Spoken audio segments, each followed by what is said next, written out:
Encouraged by. Haven't you heard about Focal Online TV? You say Focal Online TV?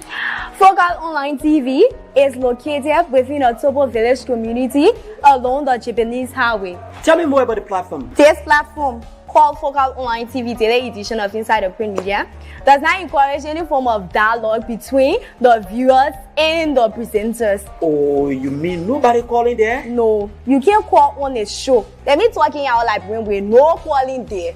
So all you can do is you will listen to the news, and they can also encourage you to buy the newspaper to listen to the news in details. But do you do viewer recognition at times? Oh yes, we do viewer recognition. When you are watching, we notify you, and sometimes we even appreciate you on a show, telling you thank you for always following us. We also encourage you to share the live stream, because the more you share the live stream, we transform and we transition ourselves as a broadcast team as well. Wow. So when can I better get this program you are talking about? This program is here every Monday to Friday at 10 a.m. to 10:45. The program runs for 45 minutes. Wow. And guess what? Wow. We bring you hot stories of our trending situations.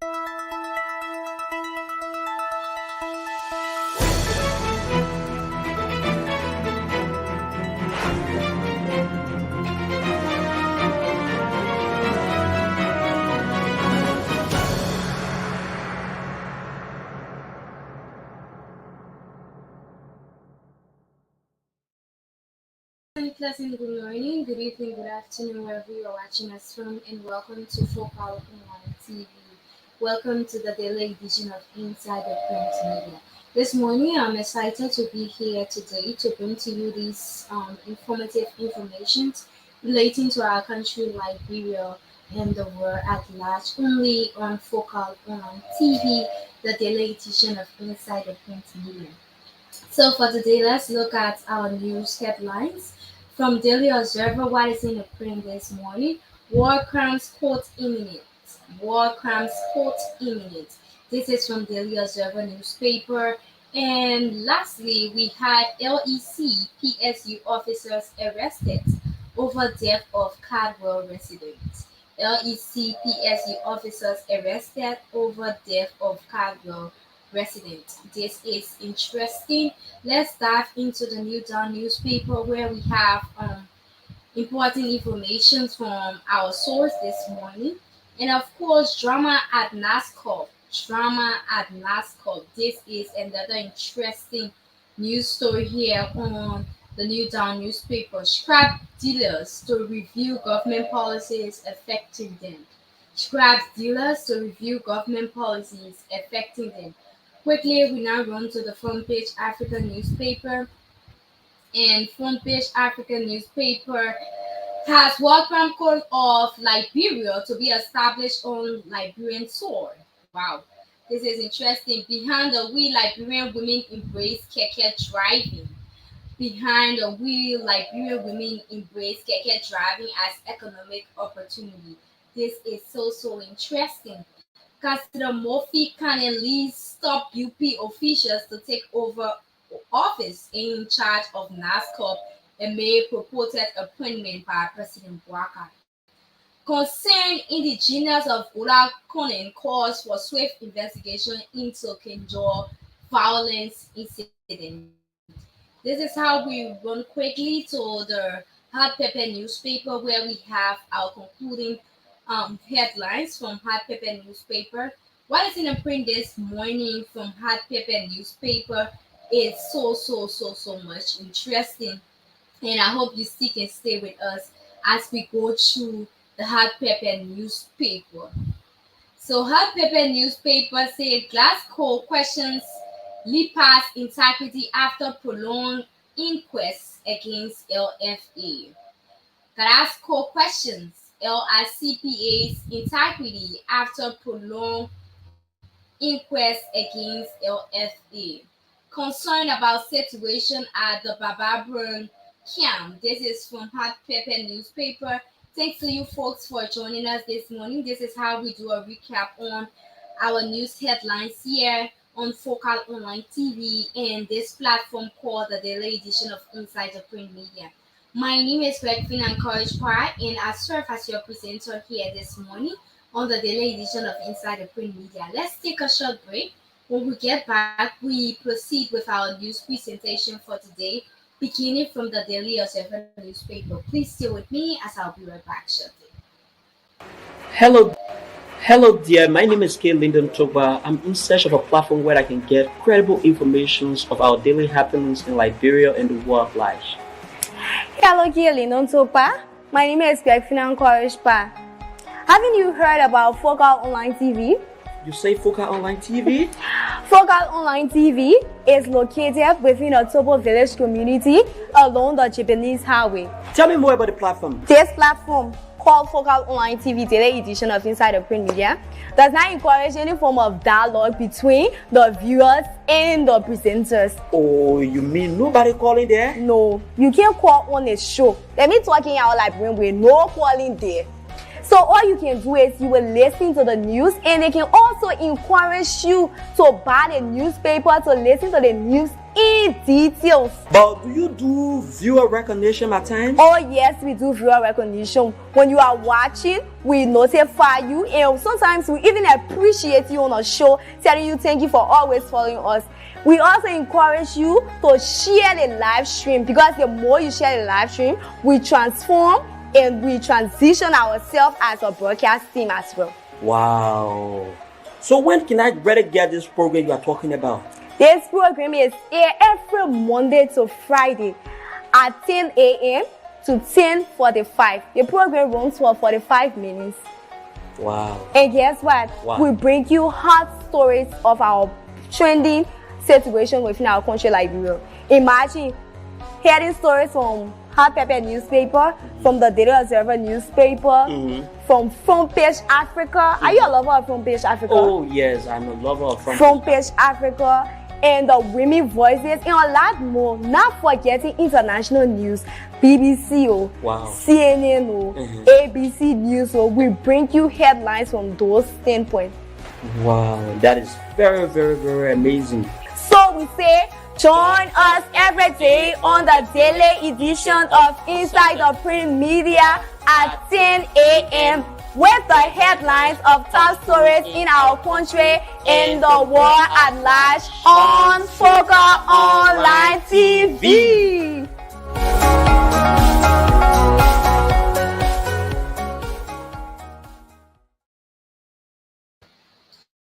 Welcome back, folks. Welcome back to the daily edition of Inside the Print Media. This morning, I am your news presenter, and my name is Greg Encourage Park.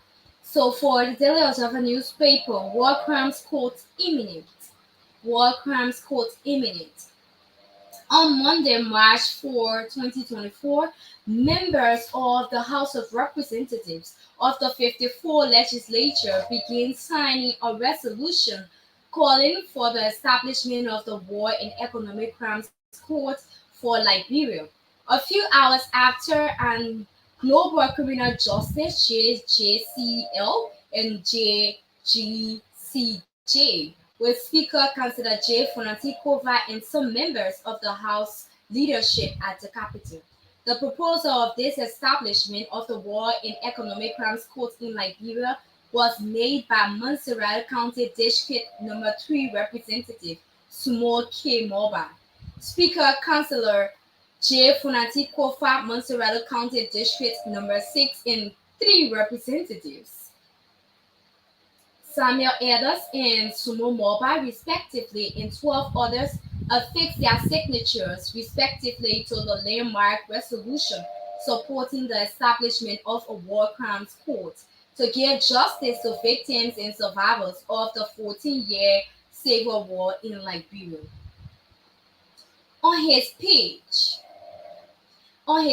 Representative Moba, co-chair on the House Youth and Sports Committee, said the signing of the War and Economic Crimes Court resolution proposed by Honorable Sumo Kwali Moba, Representative District Number 3, Montserrat County, justice above fear.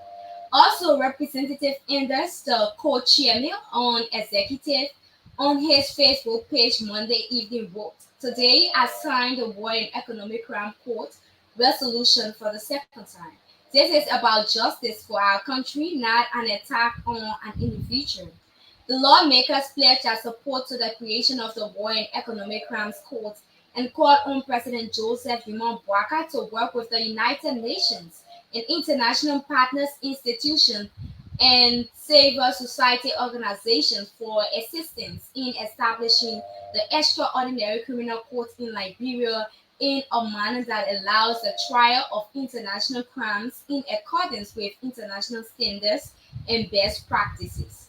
Recognizing that economic crimes are the progenitor of war crimes, called for the legislative actions to establish an economic crimes court for the swift and speedy trial of corruption and economic crimes. Attested members of the House of Representatives hereby affix their signatures, the resolution stated.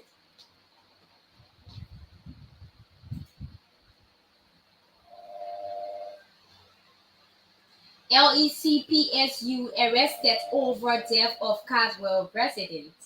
LECPSU officers arrested over death of Caldwell resident.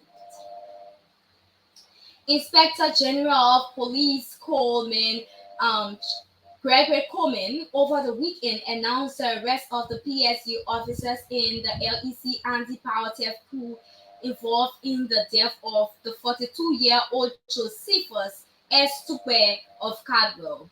The Liberia National Police, Coleman said, has undertaken an investigation and committed to transparency in sharing the findings with the public. The death of the 42-year-old Josephus S. Tupe, allegedly at the hands of an LEC anti-power theft team accompanied by two officers from the PSU of Liberia National Police, sparked outrage and demands for justice from the victim's widow, family, and community members. The incident, which occurred on March 1, 2024 in Caldwell, New Georgia, led to a tragic death of Tupe, who was reportedly involved in an articulation with the anti-power theft team over illegal power connections. Tupe was accused of being involved in an illegal connection on the power line of the Liberia Electricity Corporation. Eyewitnesses said bitter exchanges ensued between him and the members of the team. Despite Tupe reportedly clarifying that his actively reading meter was placed inside the house to prevent criminals from stealing it. The AEC team insisted that he had committed power theft and as such he needed to be arrested, a move that led to an alteration. A few minutes after the deceased was confronted, he left the scene, but abruptly received a phone call from his biological father, who told him via the call that he was needed urgently to see something. An eyewitness told newsmen.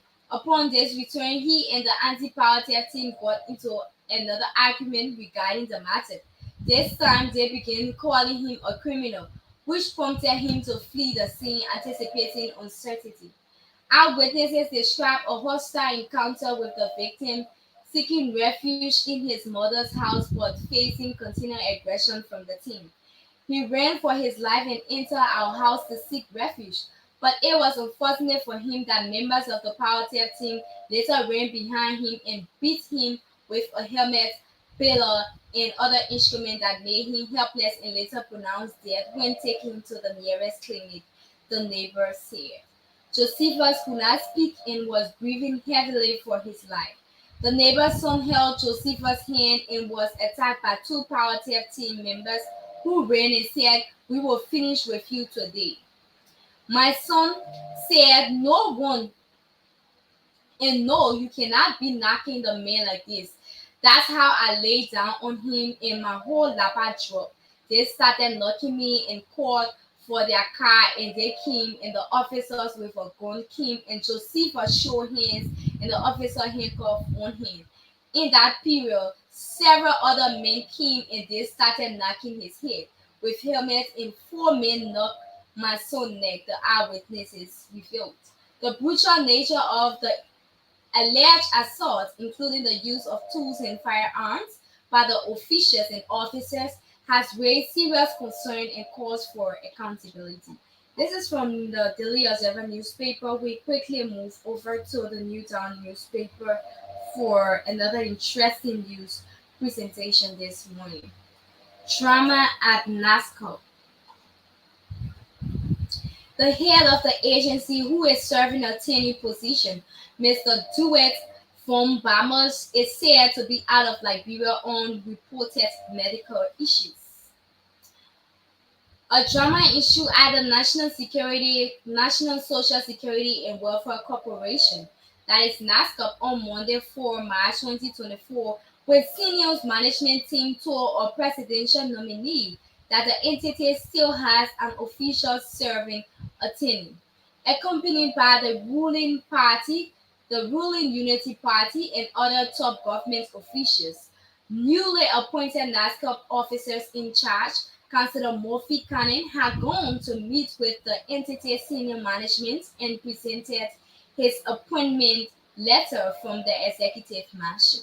President Joseph Yuma Boaka recently appointed Murphy to NASCOP, while the current Director General, Mr. Dewitt von Bamos, still has about 3 years ahead of the expiry of his tenure. At the start of their meeting, Councillor Murphy greeted the NASCOP senior management team, introduced himself, and then presented a letter from the president.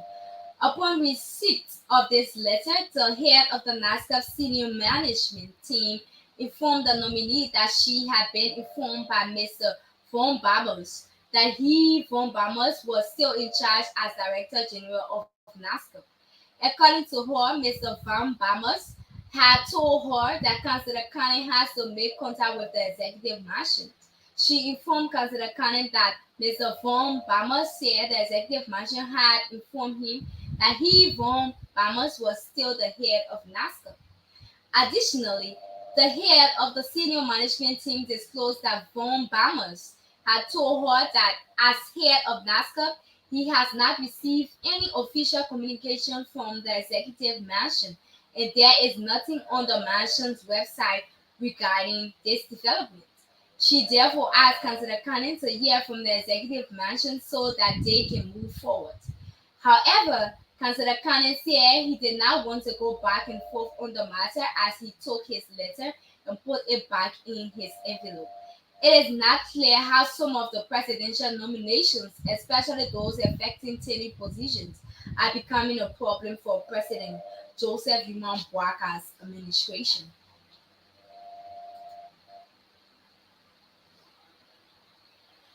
Scrap dealers to review government policies affecting them. Scrap dealers to review government policies affecting them. Liberia Scrap Dealers Association, LSDA, is expected to embark on a total review of all government and public policies that the sector considers as harmful. LSDA says these policies are affecting the economic growth of the scrap sector. Over the weekend, the president of the LSDA, Mr. Ayuba Kamara, said the association will be looking into the government's policies that are hindering the growth of the sector.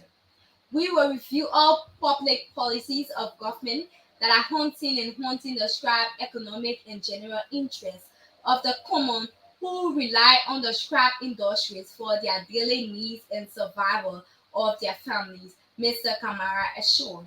According to him, the Interagency Scrap Regulator Committee is chaired by the Ministry of Mines and Energy, which is responsible for the coordination and enforcement of the scrap regulations. Under the past administration, he said there was failure and neglect to look at the prices of scrap in the country. He promised to ensure that those working in the scrap sector adhere to the rule of law, adding that he will make sure nobody violates any policy of regulation governing the acquisition and processing of the scraps in Liberia. Let me use this opportunity to thank President Joseph Yuma Boaka and Senator Jeremiah Coon, now Vice President, he said. He said they will work with the Liberian government under President Joseph Yuma Boaka to bring in investors to improve the country's economic sector. The Liberia Scrap Dealer Association of Liberia over the weekend officially inducted and certificated Mr. Ayoba Kamara and his co-workers as the new leadership of the institution. The program, which brought together several partners and well-wishers, marked the fifth inaugural program of the organization. This is how we take a short break, but before leaving you, let me notify my viewers watching Abu B. Jallo, following from Grand Bassa County. Thanks to you, Abu B. Jallo, for always following us here on Focal Online TV, especially the daily edition of Inside the Print Media. TC Prince, good morning, Greg Fina and Focal TV. Thank you for keeping us informed about happenings in our motherland. I am watching from my study room. Thanks to you, TC Prince, for joining us this morning. This is how we go for a very short break. When we get back, I fill you in on the happenings within our country, Liberia, from our news sources. Remaining, we have the Front Page African newspaper and the Hot Pepper newspaper. Thank you so much. Hello, dear. My name is K. Lyndon Toba. I'm in search of a platform where I can get credible information of our daily happenings in Liberia and the world at large. Hello, K. Lyndon Toba. My name is Greg Fina Korishpa. Haven't you heard about Focal Online TV? You say Focal Online TV?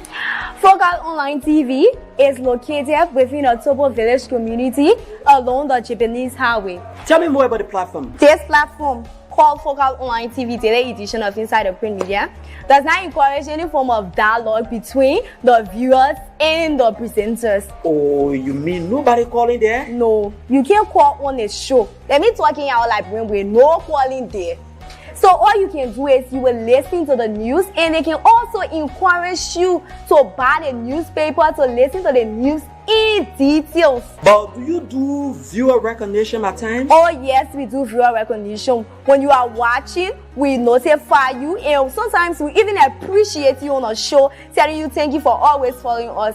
We also encourage you to share the live stream, because the more you share the live stream, we transform and we transition ourselves as a broadcast team as well. Wow.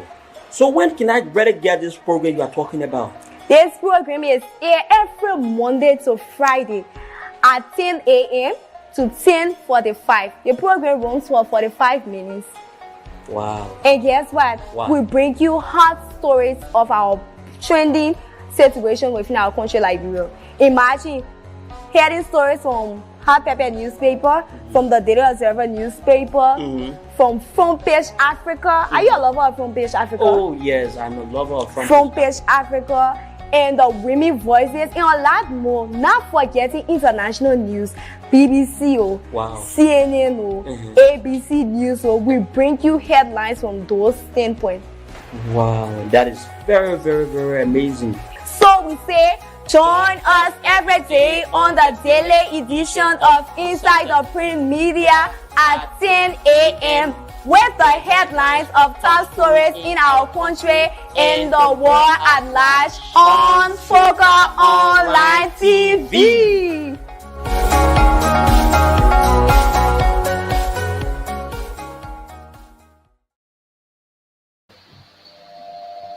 Welcome back, folks. Welcome back to the daily edition of Inside the Print Media this morning. And of course, I am your presenter here. My name is Rekfina Korishpa. Front Page Africa newspaper. Liberian women embrace keke driving as economic opportunity. Liberian women embrace keke driving as economic opportunity. So this is how we bring to you the news presentation. The general notion that what a man can do, a woman can do better is being proven by some women in Liberia. In an interview with Cara Maxidia Johnson, Juma Kadi Kazulu, and a mother of 13 children, worked with the judiciary before she volunteered and she ventured into commercial keke driving. Her career ceased to process due to the challenges she encountered in finding a job, and her independent lifestyle could not make her stay at the she needed to work. She was inspired into taking up riding a keke in Monrovia to make daily earnings. to sort out her everyday bills. Unlike her former employment, where she could not separate her monthly income from her expenditures, she reiterated that things have turned out to be better than before. Even my children know that I don't like being a liability, depending on others to survive. That's why I gave driving a commercial keke a try. Although while learning how to drive as a woman, I felt fear as time went on. I was able to overcome it, she noted. Apart from fear factors, Juma explained how she was able to overlook the prejudice that emanated from people having seen her drive a keke. Most times, people driving keke are often belittled, especially women. Just like when I started, somehow someone saw me on the road driving, and her reaction was, Joma, has the situation gotten worse to the extent of driving a keke? I never mind. I saw driving as a thing of just going out in the morning, carrying people, and coming back home. Even when we have high school graduates among us who drove keke to earn a living, that hasn't taken away their diploma from them, Joma remarked.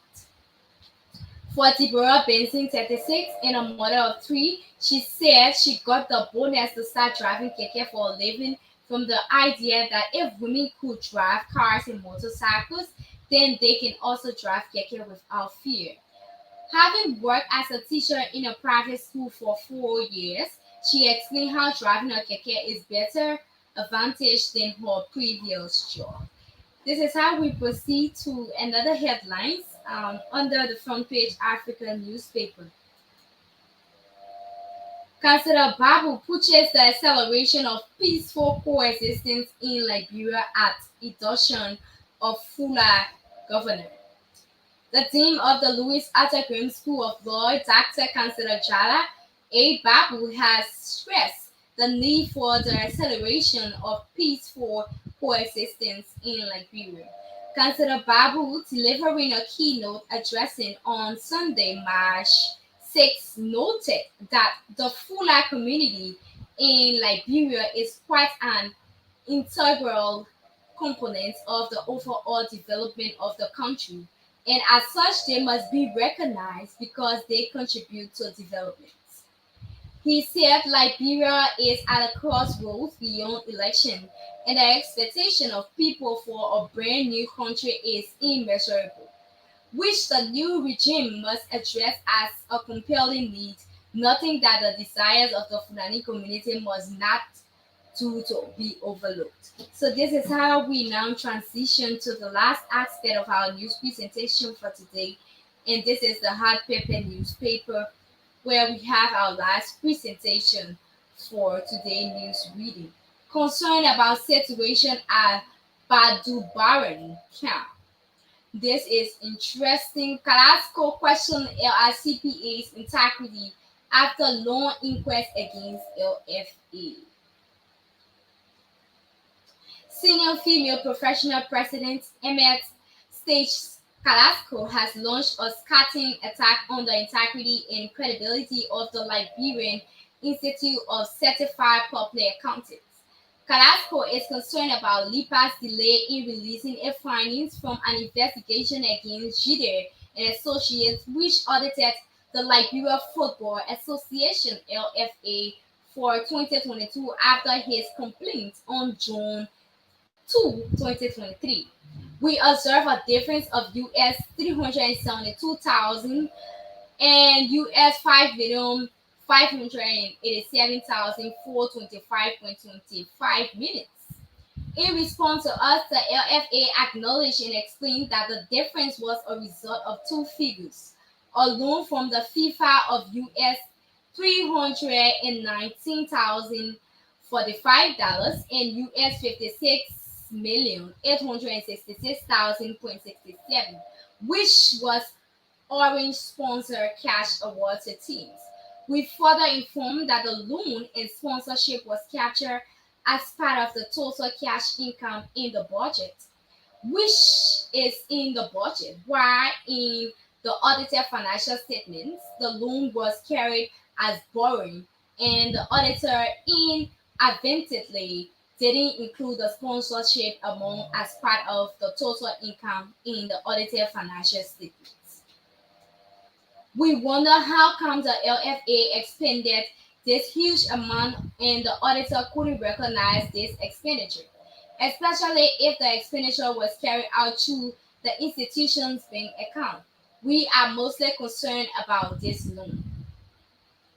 We request to know who owed and were told by the LFA that the information was provided to the auditor and that it was the responsibility of the auditor to disclose the information to us, which they were correct as per the disclosure requirement of IFRS, that is International Financial Reporting Standards, are a setting of accounting rules for how information should be gathered and presented in financial reports. This is how we now close up for today. Thanks to all of you for joining us this morning.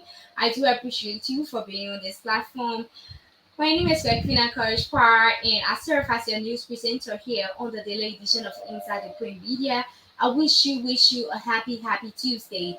If you are celebrating your birthday today, happy birthday. If you are celebrating your wedding anniversary, happy wedding anniversary to you today. And thanks for joining us. I will be back tomorrow, hopefully back as ways to bring to you information relating to our country, Liberia, and the war at large only on Focal Online TV. Bye bye. Hello, dear. My name is K. Lyndon Toba. I'm in search of a